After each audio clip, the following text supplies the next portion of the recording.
day we are reminded that not everything we see on social media is as it is. So a Nigerian influencer known as Tech Queen has been arrested in the United States over money laundering, fraudulent activities, and phishing and all that. So basically, this girl known as Tech Queen or Sapphire Egemasi has been arrested alongside other accomplices or other people in her gang over a 1.3 million US dollar phishing scheme.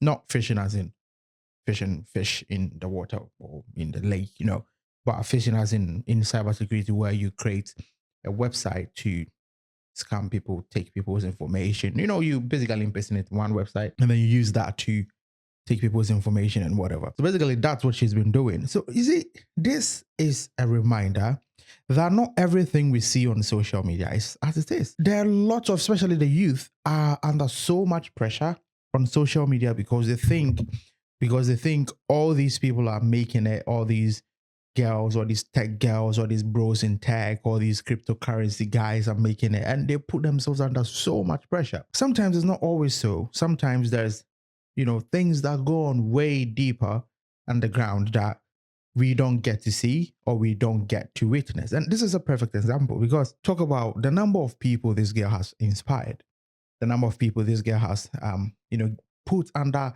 certain sort of pressure because they feel like they've not made it, or they've delayed in life. Like, sometimes social media, not everything we see on social media is as it is. And from what the authorities are saying, from what is out so far, it involves a lot of money.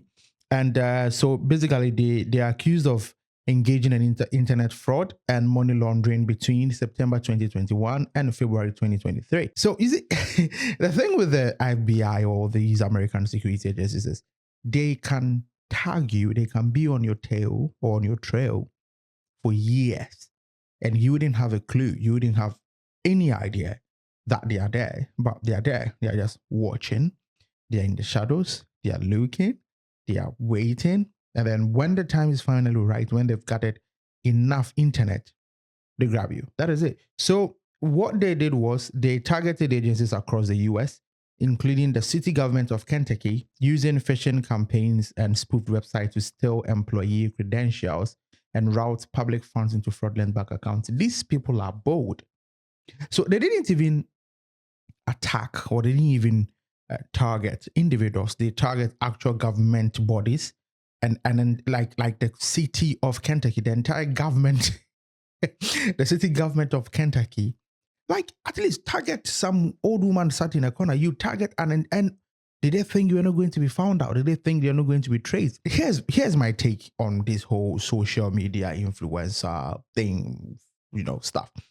If you know you're doing anything illegal, if you know you're doing things like money laundering, scamming, fraud, stay off the internet.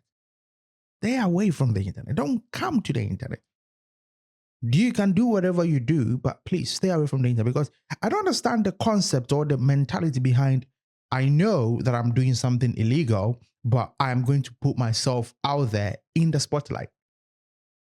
What kind of dumb criminals are that? That's just being a dumb criminal, because I thought criminals are supposed to be smart. Now they are so dumb. They do crime, or they involve themselves, engage in crime. Then they post everything about it on the social media. Oh, there needs to be like a criminal school or something. I mean, Gru from Minions, or Despicable Me, shoot. Yeah, we could use his school. Yeah, or Villains. Yeah, because the criminals of today are so dumb. They are so dumb. So dumb. So the girl, tech girl, is basically the tech queen. Oh, it's tech queen. I mean, she's not really a queen, is she? Queen of jail, queen of prison. Yeah, queen of jail and queen of prison. But whatever, yeah, she was basically the tech programmer, whatever, behind the whole thing. So she would create all these fraudulent websites, and they would use the website. So basically what was happening was they create a website that looks exactly like all these government websites. And then, the user or the unsuspecting user logs in, or tries to log in, and then they get their credentials, and they use their credentials to then log in into the original official website. And then they somehow transfer funds and stuff into bank accounts. Like, what I don't understand is, did they think we're not going to be found out? Did they really think that no one was going to find out? They are going to do this and go scot-free? So basically, they once rerouted an amount of $965,000 in stolen funds from the city of Kentucky to a PNC bank account in August 2022. $965,000. Damn, that is a lot of money. Why would you do this and then put yourself in the spotlight? Why would you engage in fraud? Why would you engage in money laundering and then be on social media showing it off? Like, as I said, that's so dumb. That's a criminal. That is 101 of being a thief. 101 of being a criminal. Do not put yourself in the spotlight. Do not draw attention. And they also diverted an amount of $330,000 stolen from the city into an account at Bank of America. These people, like, my question is, did they really think you were not going to be found out? And then you fly to the United States. Like, stay in Nigeria. Stay in Nigeria. Stay in Ghana, wherever you are. Stay there. Why? You do this and then you decide to travel into United States. The bravery. The absolute bravery. She is brave. They are brave. You do this, you stay the hell away from the United States. Stay in Nigeria. Don't leave. You would live like a queen in Nigeria. Stay there. The information out there is that they face up to 20 years each. Fines and deportation back in Ghana upon completion. Okay. I got a bit worried there because when I heard that, when I saw deportation, I thought they are going to deport them back to Ghana. And we all know,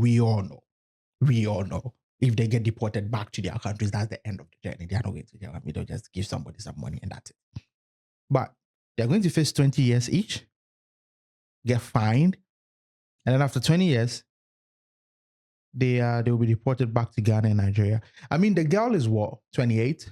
So she'll be like 48 by the time she's back. Yeah, there'll still be room for, to live some life and all that. Plus, she'll be in American prison. It's not bad. It's not like Nigerian prison or Ghanaian prison. My thing is, you're doing this. You're doing fraud. You're doing money laundering. You're doing all these illegal activities. Don't even have social media, man. Don't have social media. Stay away from social media. Don't put yourself in the spotlight. That is criminal 101, lesson 1 in the school of being a criminal. Don't draw attention to yourself. Be in the shadows. Be in like a ninja, a criminal ninja. Why? Now you see, you've been caught. If you stayed in your one corner in Nigeria and be buying Range Rover and be driving, people know that the money definitely looks fishy, but no one can arrest you. But you sound so carry spotlight, put your top. They show yourself everywhere. Tech queen. Now you see you can't 10 prison queen. Tech queen. Now you 10 prison queen. That's that. You don't cast. Anyways, if this is your first time here, my name is Eric K. This is the Untamed Session with Eric K. Make sure you hit that subscribe button. Share this video. Share the link. Write your comment down in the comment section down below. See you in the next one. And as always, they're Untamed.